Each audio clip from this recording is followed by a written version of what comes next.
Welcome to week 4.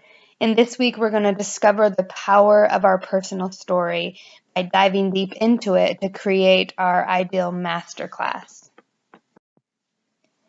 I often hear empaths say, I want to help other people, but what they don't realize they're actually saying is, I want to heal myself.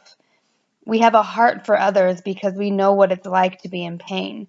And we think by taking responsibility for other people's pain, it will eliminate our own.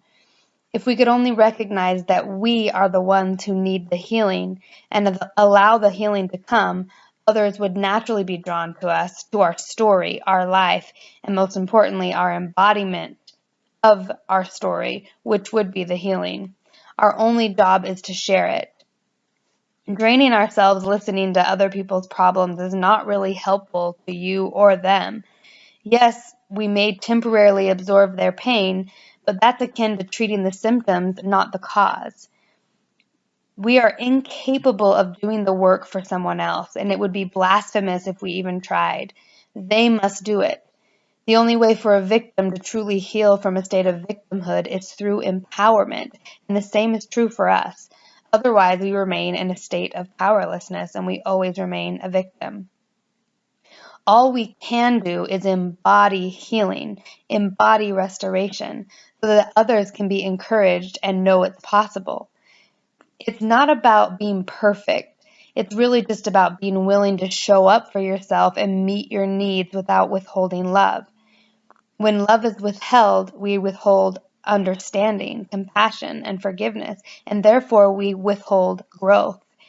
If we withhold love for any mistake that we make, we would never evolve as a species. The only way for us to continue to grow and evolve and get better is by showing up, witnessing, validating, understanding, showing compassion, forgiving, letting go, and then changing our actions. Throughout your life, you've overcome many challenges, and though you may still feel overwhelmed by some of the pain and hurt that you feel, it's important to remember that you're an empath, first and foremost, so you feel the collective. Your emotions are not you, and that is one of the most important things to really get through your head. Your emotions aren't you, and your thoughts aren't you. They are only indicators. The meaning that you give your emotions and your experiences is the story of your heart. Story is the language of the human heart, and story is how we connect and relate to others. When you tell your story, you realize you're not alone, and others realize they're not alone because they can feel themselves and see themselves in you, in your story.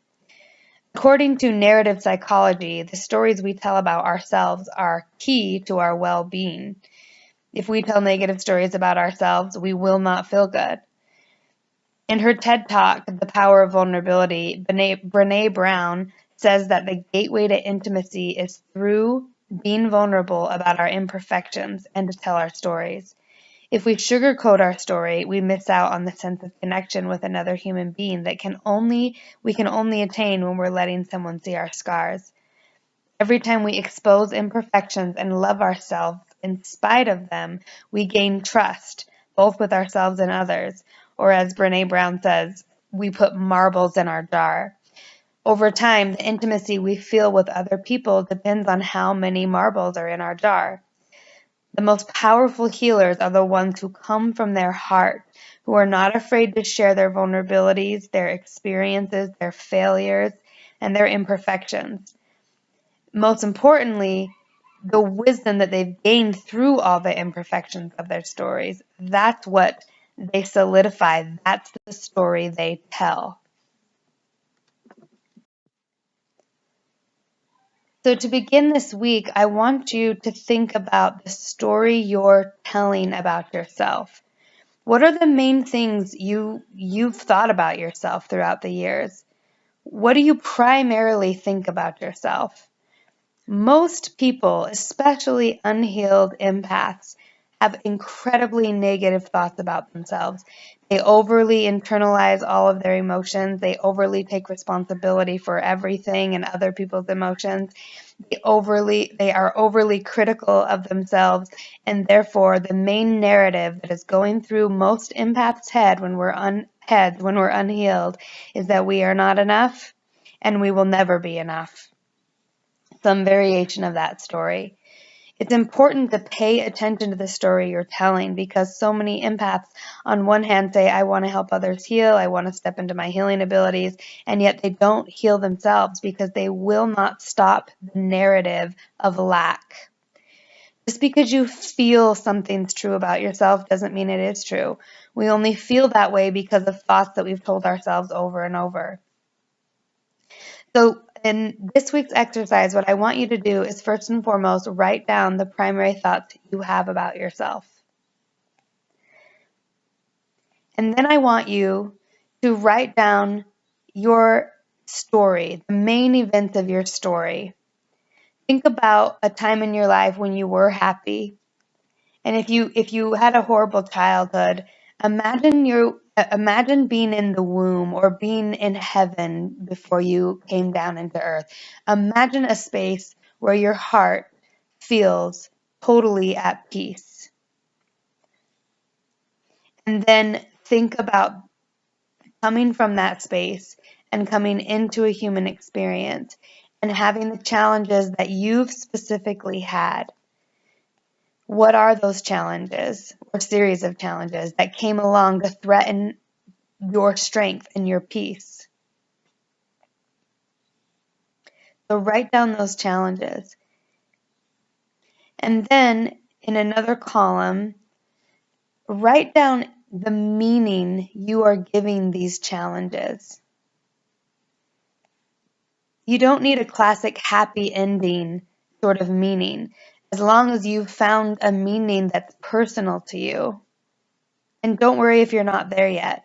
Just think of the outcome you'd like to see one day. What does it feel like to overcome challenges? And you have overcome challenges in your life. Think about the challenges you have overcome. Think about how far you have come. What is the meaning that you've given those challenges when you have overcome them? So take some time to think about these things. What is your story? What are the challenges of your story? What is the meaning you're giving your story? And what is the narrative you tell about yourself? The narrative that runs through your head the majority of the time when you think about yourself. If you want to step into your healing abilities, it is essential that you first and foremost heal yourself, that you make a commitment to stop the narrative of lack in your mind, to stop firing those stories that you're worthless.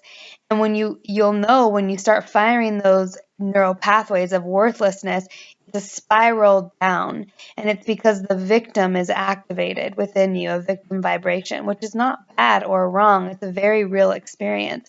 You have to understand that the deeper asking is for healing. And the spiral down is a despair. It's a belief that you're never going to be healed. It is quite literally the adversary, an adversary voice that's saying, nope, you cannot be healed. Nope, you cannot be healed. Nope, you cannot be healed. And we continue to fuel that and agree with it when we allow those thoughts to be the dominant thoughts that we think. So these are such crucial, basic building blocks to stepping into our empowerment as empaths and to stepping into our role as healers on the planet. This role as a healer is the continual healing of our own self, the continual healing of our own lack, and we heal others simply by embodying that healing. So as you do this exercise and you write down your story, your narrative, your challenges, and the meaning you're giving them, think about the pearls of great price that you can pull from this story. Really look at it, think about it, and imagine as if it was someone else telling you this story. It was another person telling you their life story. How would you feel about it then? The next exercise I'm going to give you in the next video is going to be about how to put your story into a sort of master class. And what this does is gives you the opportunity to really see the value of what you have learned up to this point. And it will also, should you decide to go on and start offering your services in any way, give you an outline for a master class that you can actually give to the public. Most master classes are done, you do for free, and it's an amazing way for people to connect with you. It's such a personal way to connect with you, and that is the most healing way to connect. So we'll go into the more of the masterclass aspect of this in the next video. Feel free to share your experience with this exercise in the Facebook group and tag me in any questions that you have. I will be doing it as well, and I will share my experience because I actually have not shared in an official way my story with the public yet. So this is a perfect exercise for me as well.